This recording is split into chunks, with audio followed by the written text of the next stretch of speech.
Images and graphics can make a simple web page look spectacular. The two main types of images to use are GIF and JPEG. GIF images can be remembered as things like clip art. JPEG images are typically photos that we scan in. Both of these formats are compressed so that the images can be stored in relatively small files.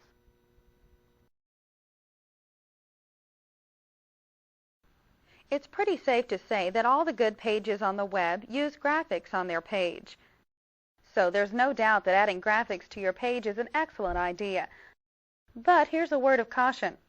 Use images that are fairly small in size and load quickly, or else someone may end up passing up on your page. I can tell you from my own experience that I've gone to sites then left them cold when I found out that their graphics took too long to load. So be sure to test the page with images online using a dial-up connection with a modem. Remember, 28.8 is what most still use, although 56K is officially the standard.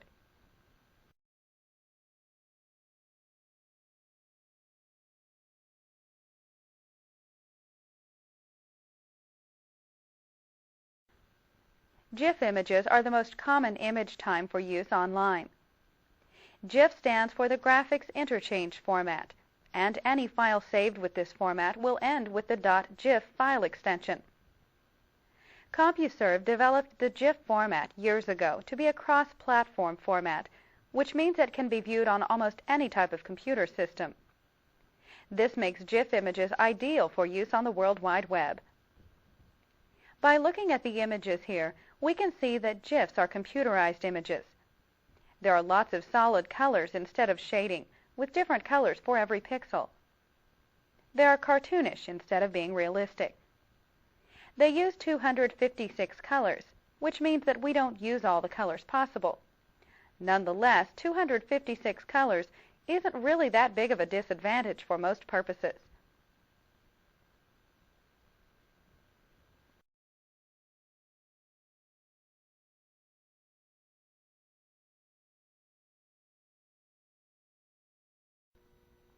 GIF images have two major enhancements. They are transparent or interlaced. For the average web developer, this doesn't really matter that much, but it's good information to understand, so we're going to take a look at some graphics online to get an idea. Let's do a quick experiment to see what it looks like when we have a transparent image. We'll look at the transparent image as we are now. Then we'll open another sample HTML page, and then insert this image into it. So here we are at step 1. We're looking at a very simple image of a snowman. This snowman was quickly created in Microsoft Paint, then brought into Microsoft Photo Editor to quickly add the transparency. Microsoft Photo Editor is installed with Microsoft Office 2000 and can be found under Microsoft Office Tools in the list of programs from the Start menu. Notice that the image has a gray-white checkerboard behind it. This indicates the color that we made transparent on the image. Now that we've seen the image, let's open the transparent HTML document to see how this looks on a page. We'll use a new notepad window for this, so don't close the current document we have open already. Click Start. Then scroll to Programs. Choose Accessories. Then select Notepad. From the Notepad window that appears, we'll open the File menu. Then select the Open command. Now select the Sample Files folder from the C drive. We'll need to be sure we're viewing all file types. Now double-click on Transparent to open it. This page is pretty empty as of right now, but there is one attribute added to the body tag. We haven't used this one yet.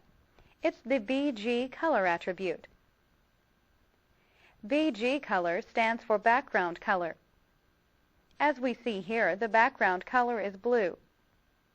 When we have colored backgrounds like this, it's nice to use transparent images so that the images blend into the page better.